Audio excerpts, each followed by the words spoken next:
जय भारत। आप सभी का स्वागत है एसएम क्लासेस में और आप सभी जुड़े हैं और चैनल को सब्सक्राइब करें, ज़्यादा से ज़्यादा शेयर करें और जितने भी वीडियो अभी तक डाले गए हैं सभी को आप एक बार देखें और इससे आपको रीजनिंग में जो भी प्रश्न आपको परीक्षा में देखने को मिलेंगे हल करने में आपको आसानी हो जाएगी, यानी कि हल आप उसको कर पाएंगे। तो आइए आज एक नए चैप्टर की हम बात करते हैं। इसके पहले जो हमने आपको चैप्टर पढ़ाया था कथन एवं तर्क, उसी से संबंधित यह चैप्टर है। उसी के ही कुछ प्रश्नों को अलग से करके यहाँ पर कथन और कार्रवाई यानी कि ऐसे स्टेटमेंट जिसमें एक्शन लिया जाता है उसको एक अलग पाठ्यक्रम के रूप में हमने यहाँ पर बनाया हुआ है। जबकि यह जो है हमारा कथन और तर्क के अंतर्गत आता है। प्रश्न आपको उसी प्रकार से देखने को मिल जाएंगे जैसा हमने आपको पिछली बार बताया था।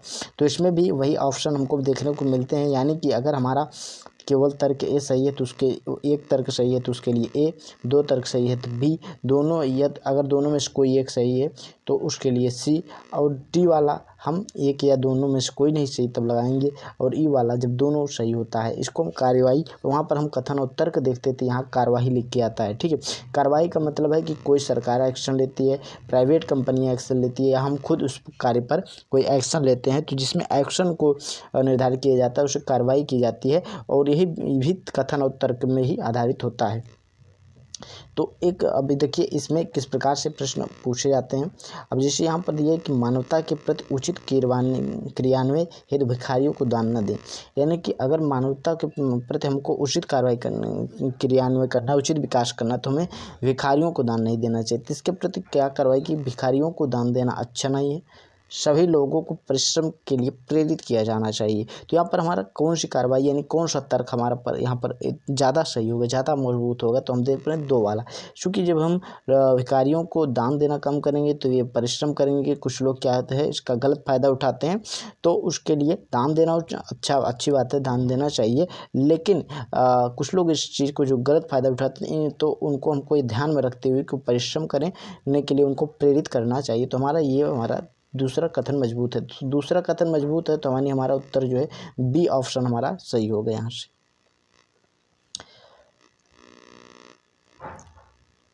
ये कथन एक दिया है कि ओले पड़ने से ठंड बढ़ जाती है जिससे अचानक लोगों की जान भी जा सकती है। ठीक है, तो इसके लिए सरकार को क्या ऑप्शन एक्शन ले रही है सरकार, उसमें से कौन सा एक्शन सही है उसको ही यहाँ पर डिनोट किया गया है कि सरकार को ओले पड़ने की सूचना पहले ही दे देनी चाहिए।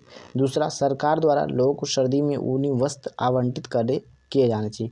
तो देखिए ये तो सरकार के वश में नहीं है कि सरकार ओले कब पड़ेगा कब नहीं पड़ेगा ये सूचना सरकार दे। यहाँ पर दूसरा हम देखते हैं तो दूसरा हमारा जो तर्क है, जो कार्रवाई है वो ज़्यादा मजबूत है कि अगर सर्दी पर है तो उन्हीं वस्त्रों को सरकार द्वारा बांटा जाना चाहिए जिससे जो गरीब लोग हैं उन तक पहुँच जाए। तो यहाँ पर भी हम देख रहे हैं हमारा दूसरा तर्क मजबूत है।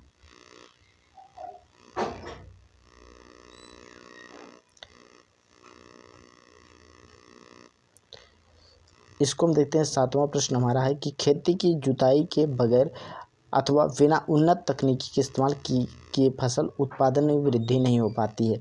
तो इसमें दो प्रकार की कार्रवाई की, यानी खेती की बुआई में उन्नत तकनीक का प्रयोग करना आवश्यक है। दूसरा, इसके लिए विज्ञापनों समाचार माध्यमों से व्यापक प्रचार करना चाहिए ताकि लोग इसकी गुणवत्ता को समझ कर फसल के उत्पादन में वृद्धि कर सके। तो यहाँ पर हम अगर पहले तर्क को देखें तो यह भी सही तर्क लग है, क्योंकि खेती में अगर बुआई में उन्नत तकनीकी का प्रयोग किया जाएगा तो उससे जो है हमारे फसल उत्पादन में वृद्धि होगी। और दूसरा क्या है कि समाचार पत्रों के माध्यम से, विज्ञापनों के माध्यम से हम लोगों तक बताएंगे, किसानों को बताएंगे तो वो गुणवत्ता को समझेंगे, फसल उत्पादन में वृद्धि होगी। तो यहाँ पर हम देख पा रहे हैं कि हमारा जो पहला है और जो दूसरा तर्क है ये दोनों तर्क हमारे मजबूत हैं, तो इसलिए हमारा यह दोनों तर्क मजबूत होगा। ठीक है,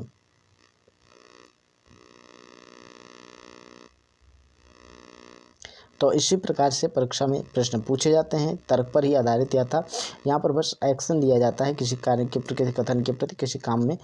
पिछले 3 महीनों में इलेक्ट्रॉनिक सप्लाई कंपनी के पूर्व क्षेत्रवार निवासियों को कहीं बढ़ी चढ़ी राशि के बिजली के बिल मिल रहे हैं, यानी कि गलत तरीके के बिजली के बिल मिल रहे हैं। तो यहाँ पर दो कार्रवाई है। पहला कार्रवाई में करा है कि कंपनी पूर्वी क्षेत्र के बिजली के बिल बनाने की प्रक्रिया की जांच कर उसमें सुधार कर सकती है। दूसरा, जब तक उपभोक्ताओं के सुधारे गए बिल दिए जाएँ तब तक उनसे कहना चाहिए कि अपने पुराने औसत बिलों के आधार पर अपने बिलों का भुगतान करें।